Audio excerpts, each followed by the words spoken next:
Welcome to another Unwinding with Fiber and Fabric and Tour de Fleece 2025. We still have over here a rainbow of Romney being spun, but today I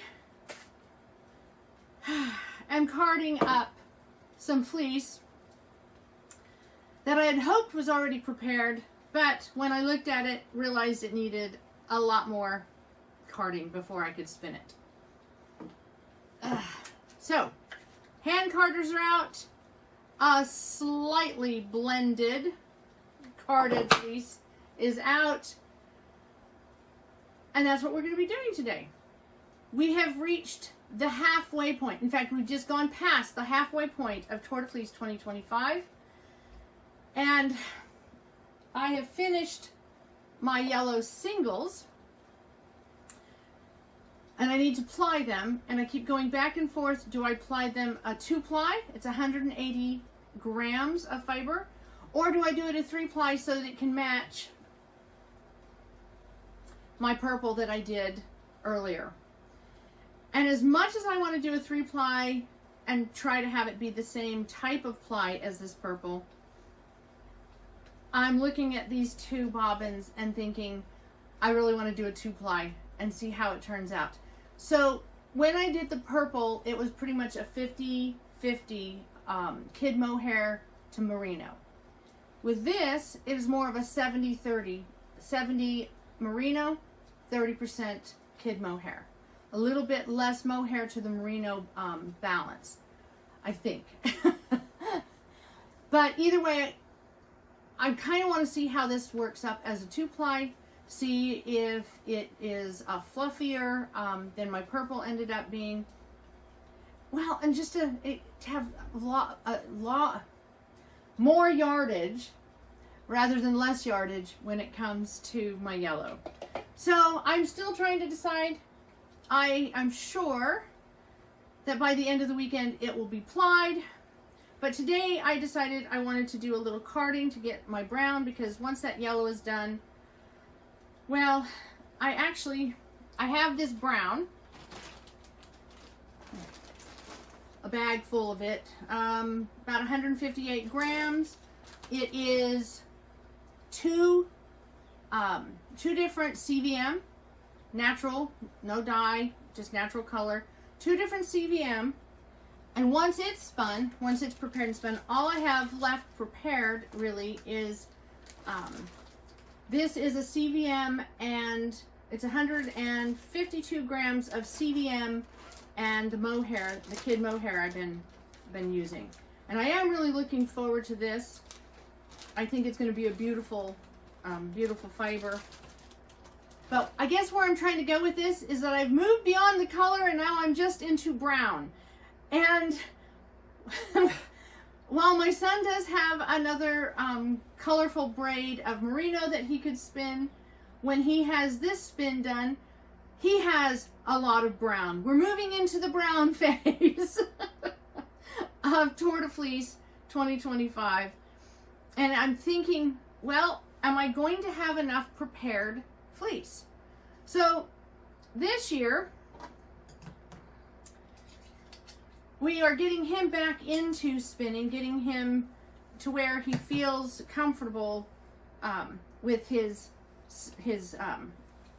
spinning, to where he could try his very first sweater spin.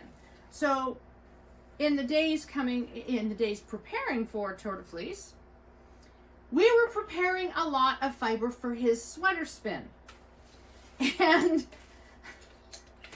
I think we ended up neglecting to prepare enough fiber for me to get through Tour de Fleece and Tour de Fleece Femmes.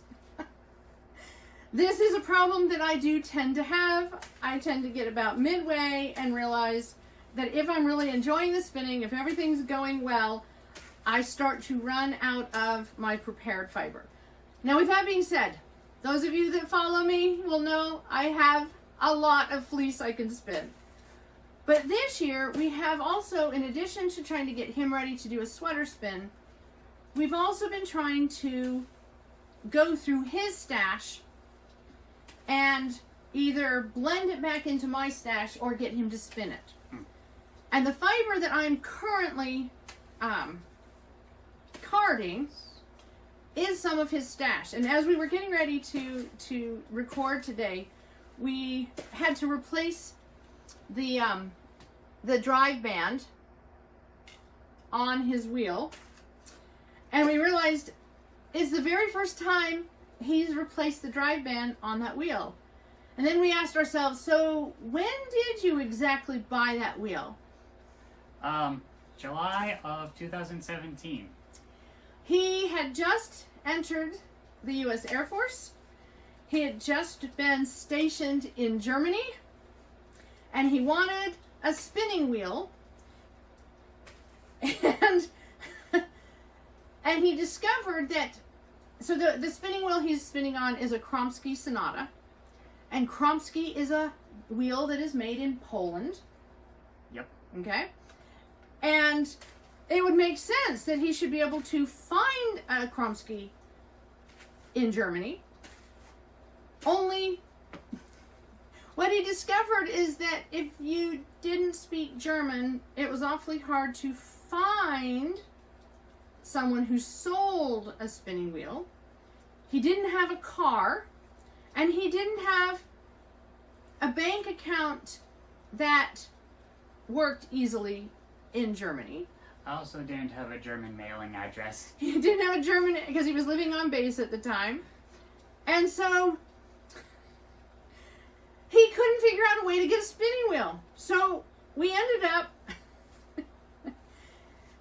having him go online to the Woolery, which is where I buy my spinning wheels and spinning supplies, which is in Frankfort, Kentucky. Even though I lived in Colorado at the time, I always was buying my wheels and spinning supplies from the Woolery.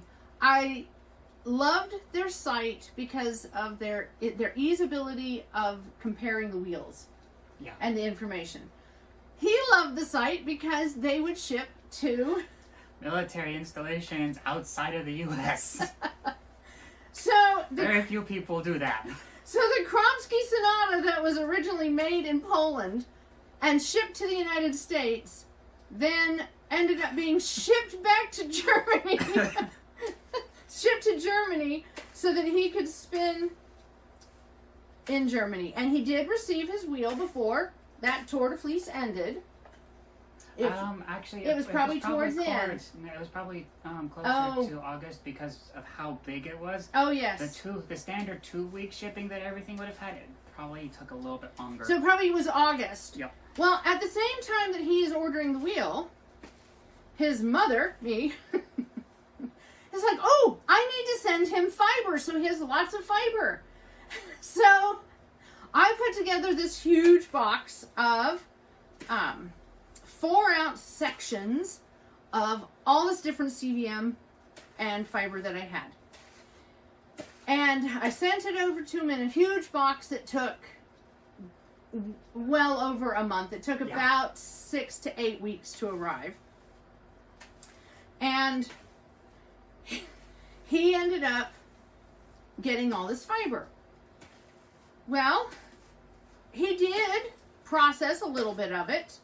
He did spin a little bit of it. In fact, he started spinning. Let's see.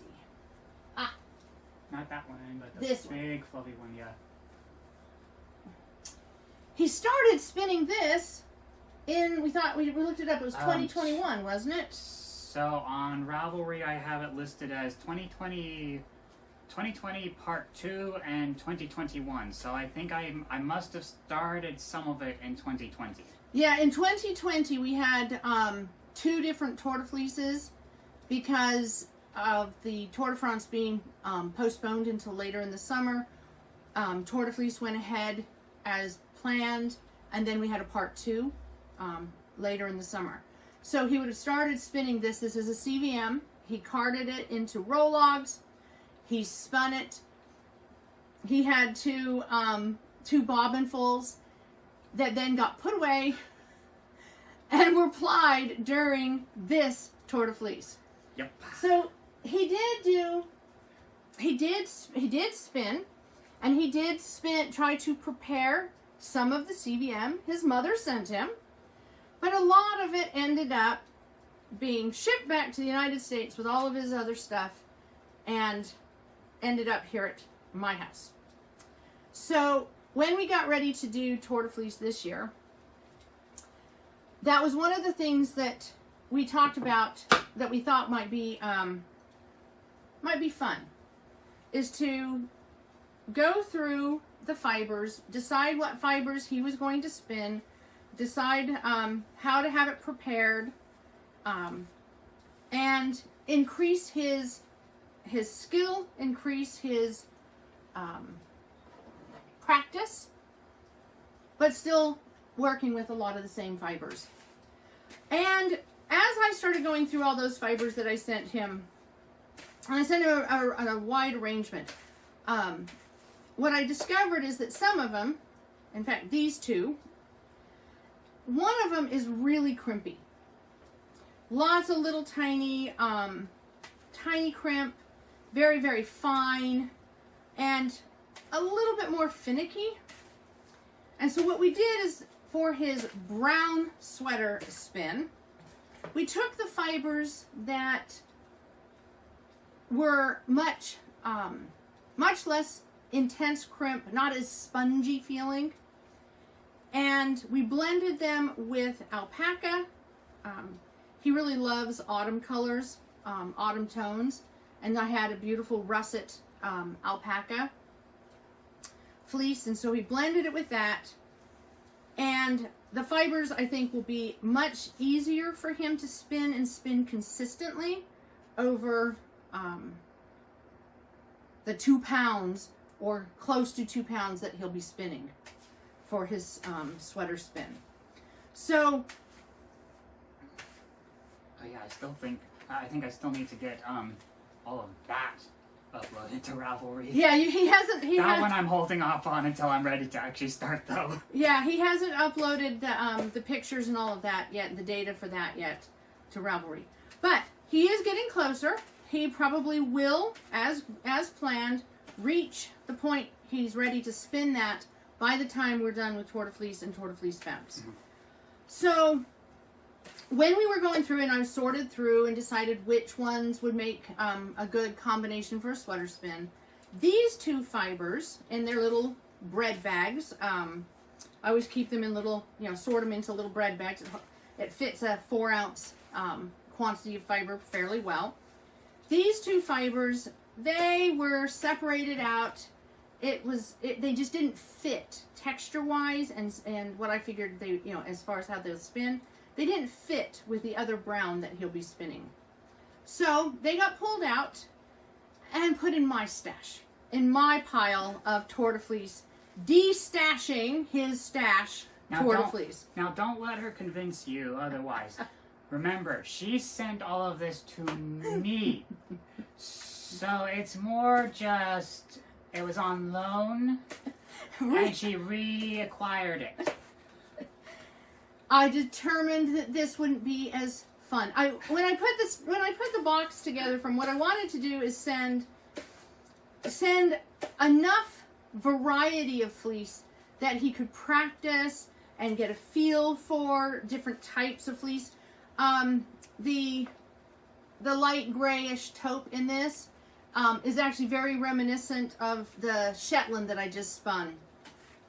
Lots of very tiny, fine, little itty bitty crimp, little locks coming together.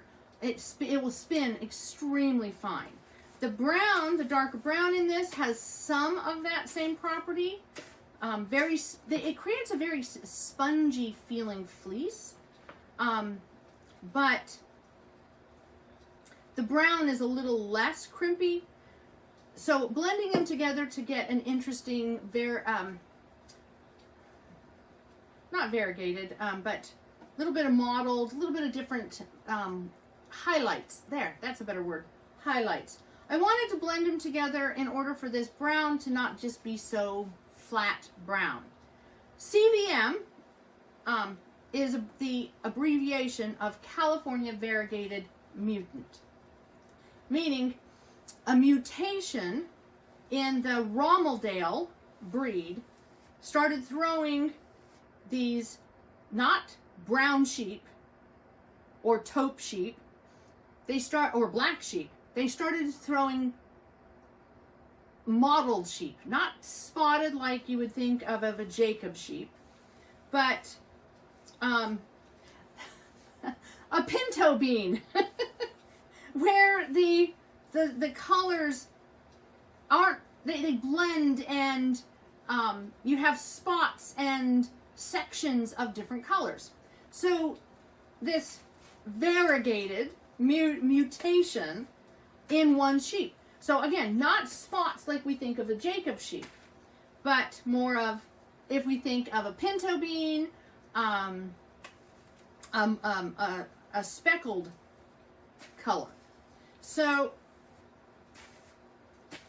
when you look at the sheep, even if it's a brown sheep, it's probably going to have some other colors in it. It's going to have some variation to its coat.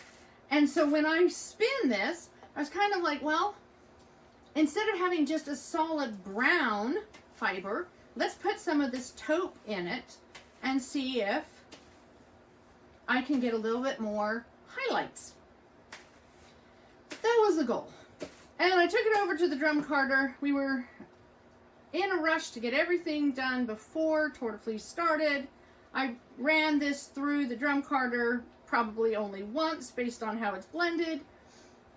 And while I don't have a problem with it being lightly blended, what I do have a problem with when it comes to spinning it is that that gray just didn't open up. And there are still lots of little curly Q, pigtail, high crimp sections that didn't quite get blended or didn't quite get opened up when I ran it through the carder. So that's the reason why I'm taking the effort to hand card this fiber, is I really want all of those little locks to be teased open so that when I spin them, I can just relax and let them spin into a nice single.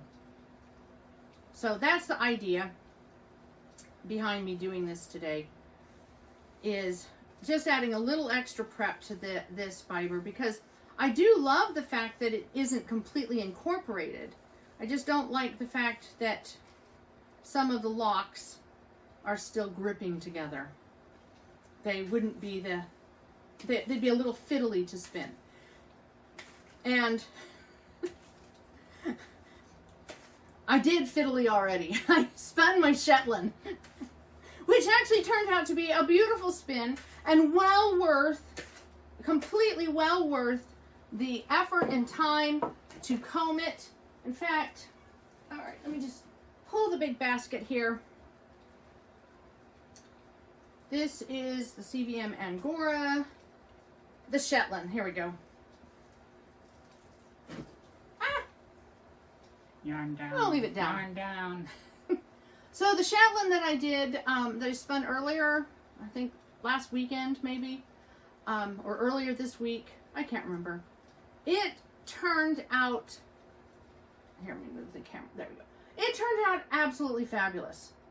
It is 26 wraps per inch, 350 yards, 62 grams. It is wonderful. I'm really pleased with the final product. The strands right now, I gave it a good soak and wash, and the strands are kind of gripping onto each other a little bit right now, but when I roll it into a center pool ball, it will be fine. I am really pleased with it. It's actually very much the same wraps per inch as my CVM Angora that I did also. See, more browns.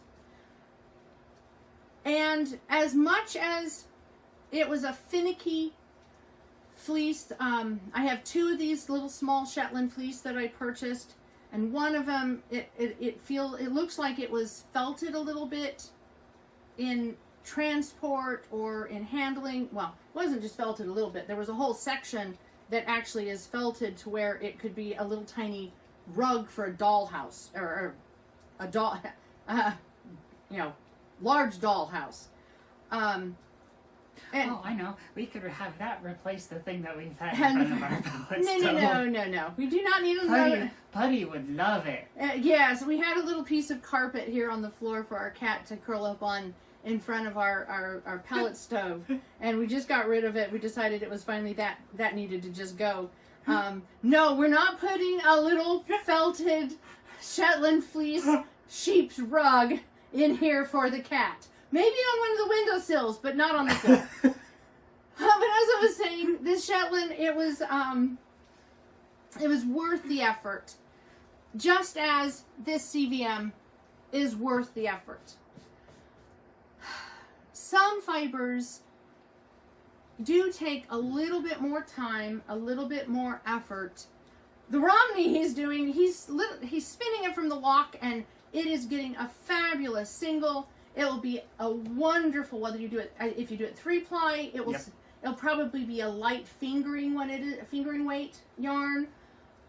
It's a wonderful, easy spin, isn't it? It is, yeah. But some fibers require a little bit more time and effort. My Shetland with all of its tiny little crimp, and this CVM with its tiny spongy little crimp. Both of these take a little bit more effort, but the effort is worth it. We get good yarn. Yeah. Sometimes we want just a nice easy spin, and sometimes we want to put a little more effort to get exactly the fiber blends and fiber properties that we want for the yarn. All right, I'm looking at the time and I'm thinking, I think we should go ahead and wrap up. I see no reason why not to. I hope that you have enjoyed unwinding with some fiber and fabric with us today, and hearing a little bit of our story of him getting his first wheel and his mom sending him probably all the wrong fibers for him to learn on. Hey, I mean, I had some good spins though. You did, but I have As to... in fun spins. I have to just put out one more little caveat.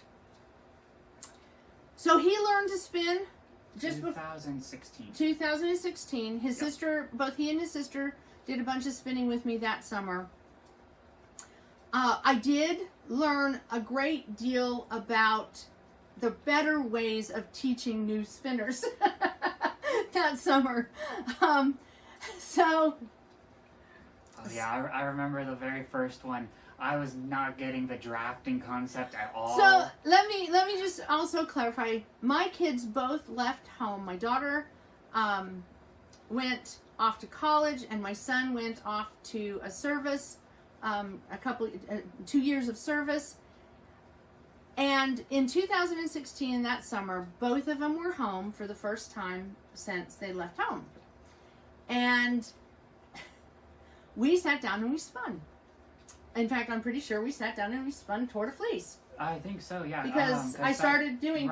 That's my Ravelry. We also did Spinzilla after yes, that. Because Spinzilla was still going on during that time. Because we went to the Denver Art Museum. Yes, for Spinzilla. An event that has now no longer exists. But that year, we did Tour de Fleece, because I started doing Tour de Fleece in 2015, when I picked up my daughter from college for the first time. And so that summer we sat down and spun. Both of my kids had tried spinning before they left home. Neither of my kids enjoyed spinning all that much before they left home.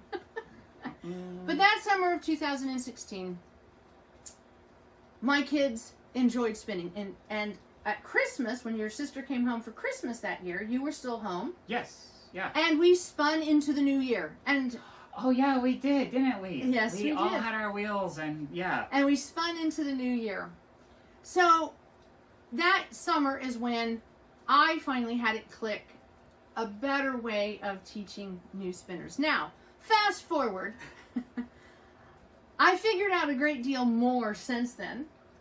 And I've shared that in one of my videos that I did in, I think, Tour de Fleece 2 years ago. Okay. But there's a lot of things that you can do to make helping a new spinner learn. I've learned the hard way, but I've had willing students help me learn along the way. So I hope you've enjoyed hearing a little bit about our journey, our process in getting this as we unwind. And that is what we do. That's why he loves spinning, is he found that spinning helped ease his mind. And he did. It helped for quite some time. Unfortunately, life caught up with him. It no longer helped the way it once had, but he is relearning to unwind with fiber and fabric. All right, until probably, I'm going to put out a short, probably on Saturday, Tomorrow. Yep. so tomorrow. So we probably won't record another video until next Wednesday.